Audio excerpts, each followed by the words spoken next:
Welcome to the New to Crypto podcast, designed to guide you through the crypto landscape with pinpoint accuracy, created for the new and intermediate crypto investor. Join your host, Crypto Travels Michael, as he takes you through the different facets of getting started and succeeding in your crypto journey.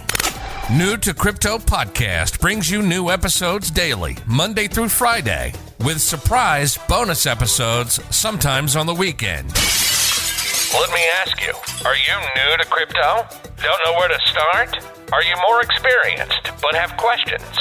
Then you're in the right place. This podcast is designed for you. Coming at you from the Trading Center in the Lifestyle Design Studio, here's your host, Crypto Travels Michael.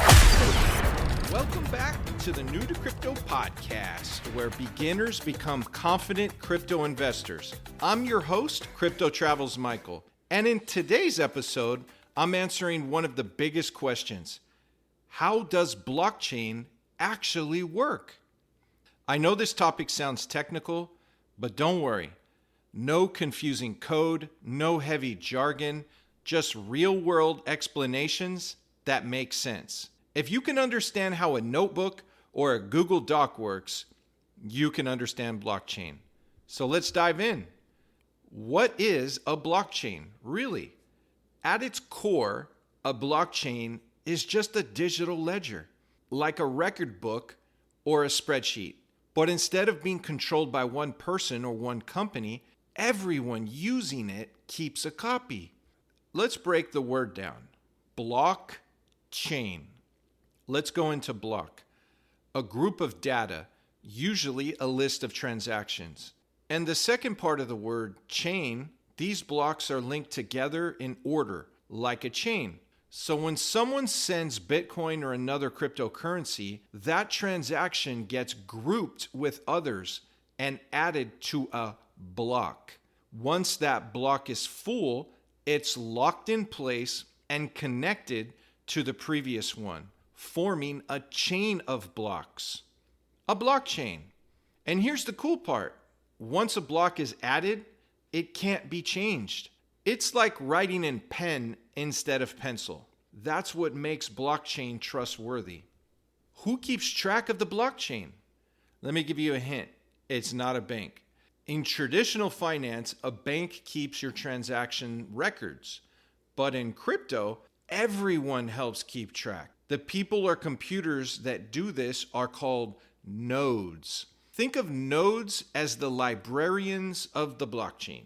They store a full copy of all of the data and constantly check to make sure everything matches up. When a new transaction happens, thousands of nodes around the world check and agree that it's valid before adding it to the blockchain. This is what we call decentralization.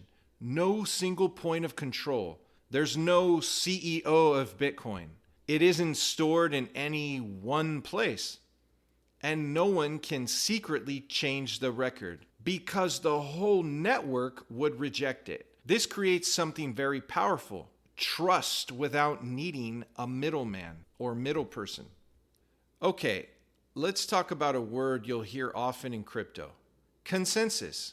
Consensus just means agreement. In a blockchain network, all the nodes need to agree on what's true before anything is added to the chain. Let's use a simple example. Imagine you and a group of friends are keeping a shared notebook. If someone tries to add a fake entry, the others can say, "That's not right," and you should stop it. Blockchain works the same way through consensus algorithms like proof of work or proof of stake. And we'll go in deeper into those in another episode. But for now, just know they are the rules that help the network stay honest. Thanks to consensus, even if some people try to cheat, they can't rewrite history without convincing most of the network, which is nearly impossible. Why this matters and what makes blockchain so powerful. So why is blockchain such a big deal? Because for the first time, we can trust data without needing to trust a person or institution.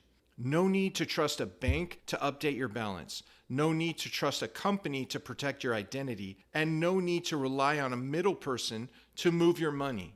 Blockchain makes the system itself trustworthy because everything is transparent, secure, and recorded permanently. It's already being used to track supply chains, verify identities, power decentralized apps, and of course, run cryptocurrencies like Bitcoin and Ethereum. We're talking about a system that is open 24/7, works across borders, and puts control back in your hands. So let's recap.